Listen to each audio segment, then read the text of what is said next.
Social मीडियाद्वारे निवडणुकीच्या काळात भारतीय जनता पक्षाने दिलेली आश्वासने आता त्यांना डोकेदुखी ठरत आहे.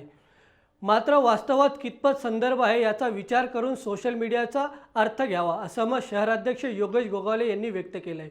आत्ता सोशल मीडियावरती जो एक विपरीत प्रचार सुरू आहे, त्या प्रचाराचं स्वरूप असं आहे असं मला समजलं. तो प्रचार भारनियमना संदर्भात आहे, वस्तूंच्या किमती संदर्भातला आहे. मी आपल्याला एक मोकळेपणाने सांगू इच्छितो की भारनियमना संदर्भामध्ये असलेल्या प्रशासकीय त्रुटी, ह्या त्रुटी नजीकच्या काळामध्ये दुरुस्त केल्या जातील. कोणत्याही परिस्थितीमध्ये या त्रुटी राहणार नाहीत.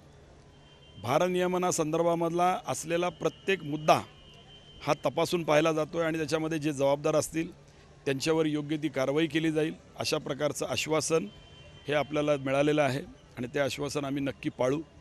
महागाईच्या संदर्भामध्ये काही विषयांच्या बाबतीत सरकारने GST आणि या संदर्भातली केलेली पुनर्रचना ही आपल्याला सगळ्यांना माहिती आहे. त्या पुनर्रचनेनंतर त्याचे परिणामस्वरूप नजीकच्या काळामध्ये आपल्याला सगळ्यांना दिसतील आणि जो महागाईचा थोडासा दर वाढलेला जो दिसतोय तो 100% कमी होईल याची मला खात्री आहे. आपण सगळ्यांनी थोडंसं सोशिकतेने या सगळ्या विषयाकडे पाहावं.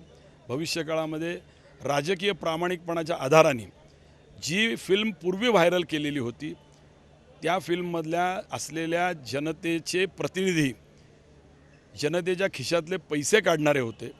आत्ताचे लोकप्रतिनिधी हे वेगळ्या पद्धतीचे आहेत याची पूर्ण जाणीव नागरिकांना आहे, मतदारांना आहे. त्यामुळे मी आपल्याला आश्वासित करू इच्छितो की नजीकच्या काळात या सगळ्या गोष्टी या दुरुस्त केल्या जातील. ह्याच्या ज्या काही त्रुटी प्रशासनाकडनं राहत आहेत त्याच्यावरती योग्य ती उपाययोजना केली जाईल. आणि अशा प्रकारचं आता सोशल मीडियाचे जसे फायदे आहेत तसे तोटे आहेत. सोशल मीडियावर कुणी काय टाकावं याच्याविषयीचं कुठल्याही प्रकारचं बंधन हे असत नाही. त्यामुळे ज्या ज्या प्रकारच्या माणसाच्या मनामध्ये कल्पना येतील त्या त्या प्रकारचे ते करत असतात.